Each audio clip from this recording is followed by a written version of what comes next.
Well, everyone, the time is finally here. Barack Obama, alongside Elizabeth Warren, has fully endorsed Hillary Clinton to be the next president of the United States. And it's sad to see the only true anti-establishment candidate in the Democratic Party, Bernie Sanders, being treated so unfairly. The establishment has done this through many methods, such as search engine manipulation, which hides Hillary's past history as Secretary of State. They provided large-scale campaign funding through super PACs and other special interest groups, and by using superdelegates handpicked by the DNC to build a 45-to-1 voting ratio in her favor. And the list goes on and on. But let's see what the president has to say. For more than a year now, across thousands of miles in all 50 states, tens of millions of Americans have made their voices heard. Today, I just want to add mine. I want to congratulate Hillary Clinton on making history as the presumptive Democratic nominee for President of the United States. Ah yes, she has made history, being the first presidential nominee under one of the two major parties to be under federal investigation. Man, that's a lot to brag about. But let's see what else he has to say. So I want those of you who've been with me from the beginning of this incredible journey to be the first to know that I'm with her. I am fired up, and I cannot wait to get out there and campaign for Hillary. If you had any doubt in your mind that Obama was a part of the establishment, this should be a dead giveaway. Campaigning for someone who represents the same exact corporations he did in the past. But, let's take a step back and see what he has to say about Hillary. Look, I know how hard this job can be. That's why I know Hillary will be so good at it. In fact, I don't think there's ever been someone so qualified to hold this office. Really? I'd like to hear what drew you to that conclusion. She's got the courage, the compassion, and the heart to get the job done. Yes, she does have a lot of courage, especially during that time when she lied to the people about Benghazi, directly stating it was caused by a video when really she knew it was a direct terrorist attack on a US embassy. But hey, she did show tons of compassion and heart when she freed the people of Libya from their dictator, Muammar Gaddafi. It created prosperity and the eventual downfall of Libya. Being Secretary of State, she pushed heavily for intervention in Libya, and thanks to her efforts under the Obama administration, Libya has become a hotspot for ISIS forces, which has led to a spread of weaponry throughout the Middle East and throughout the middle of the continent of Africa. And I say that as somebody who had to debate her more than 20 times, even after our own hard-fought campaign. Fiscal responsibility, but go ahead. Let's talk about it. Now, let's talk about Ronald Reagan. What you just repeated here today is patent. Wait, no, Hillary, you just spoke. I did not say anything about Ronald Reagan. You said two things. You talked about admiring Ronald Reagan, and you talked about the ideas of the Republicans. I didn't talk about Ronald Reagan.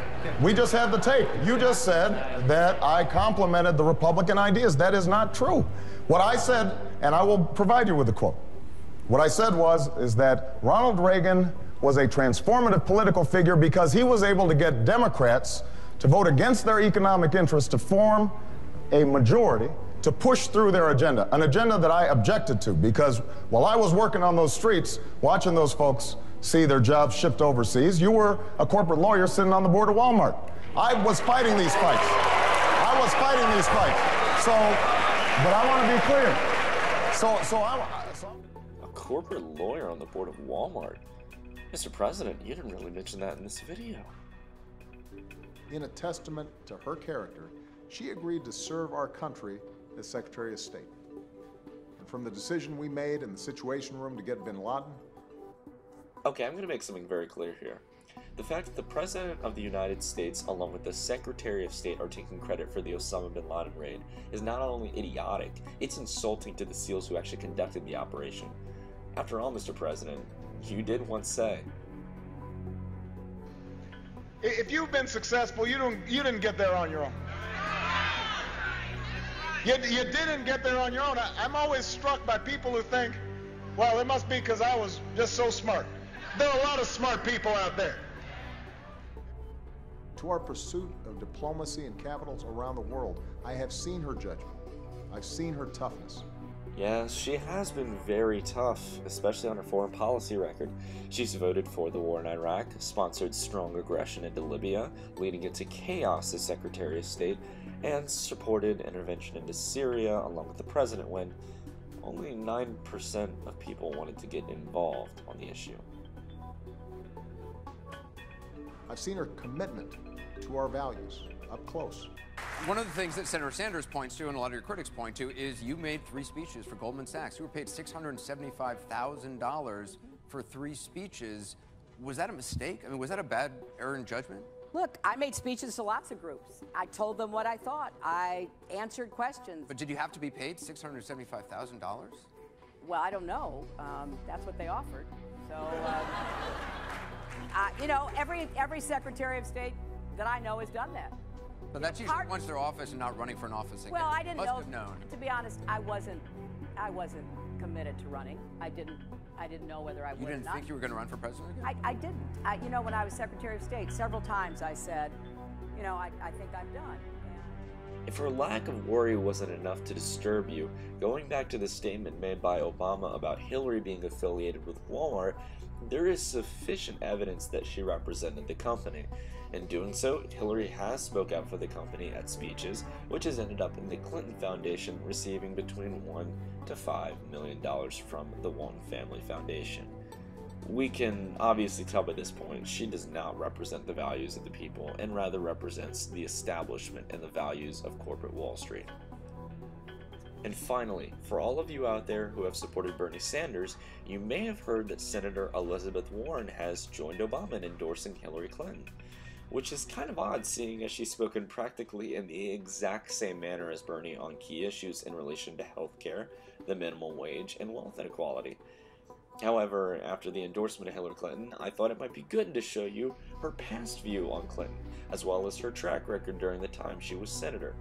The video I'm about to show you discusses about how under the Clinton administration, Bill had followed Hillary's large opposition towards a bankruptcy law that was set out to aid large financial institutions. What she did as senator might shock you. It wasn't a very high visibility bill. And when Mrs. Clinton came back with a little better understanding of how it all worked, they reversed course, and they reversed course fast. And indeed, the proof is in the pudding. The last bill that came before President Clinton was that bankruptcy bill that was passed by the House and the Senate in 2000, and he vetoed it. And in her autobiography, Mrs. Clinton took credit for that veto, and she rightly should. She turned around a whole administration on the subject of bankruptcy. She got it. And then? One of the first bills that came up after she was Senator Clinton was the bankruptcy bill. This is a bill that's like a vampire. It will not die, right? There's a lot of money behind it. And the bill her husband had vetoed. Her husband had vetoed it very much at her urging. And? She voted in favor of it. Why? As Senator Clinton, the pressures are very different. It's a well-financed industry. You know, a lot of people don't realize that the industry that gave the most money to Washington over the past few years was not the oil industry, was not pharmaceuticals. It was consumer credit products. Those are the people, the credit card companies have been giving money, and they have influence. And Mrs. Clinton was one of them, as senator. She has taken money from the groups, and more to the point, she worries about them as a constituency. So what does this mean, though, to these people, these millions of people out there whom the politicians cavort in front of as favoring the middle class and then are beholden to the powerful interests that undermine the middle class? What does it say about politics today? You know, this is the scary part about democracy today. We're talking again about the impact of money. The credit industry on this bankruptcy bill has spent tens of millions of dollars lobbying, and as their profits grow, they just throw more into lobbying for how they can get laws that will make it easier and easier and easier to drain money out of the pockets of middle-class families. Well, Elizabeth, I completely agree with you. That alone is the problem. Money in politics, lobbyists in Washington, or as many know it, the establishment. It's too bad that you seem to have forgotten those values. But I can assure you, supporters of Bernie Sanders have not forgotten those values, telling by how people have reacted to the endorsement. So, what's next? Over the coming months, we're going to have to make a decision as a country. Will we continue down a path of electing candidates who are a part of the same rigged system we're so opposed to? Will we continue to allow false promises and money changing hands to maintain the course in Washington? If you're in favor of that, go ahead, vote for Hillary. Goldman Sachs and Morgan Stanley are right behind you. But if you don't want to, and you want to change course, actually electing a candidate that might shake things up, here are our only real options at this point. For those of you who are Bernie supporters, I know it might seem crazy for me to ask, but please consider electing Trump over Hillary. I'm personally not a big fan of him myself, but at least he's not a part of the political class that we're fighting against.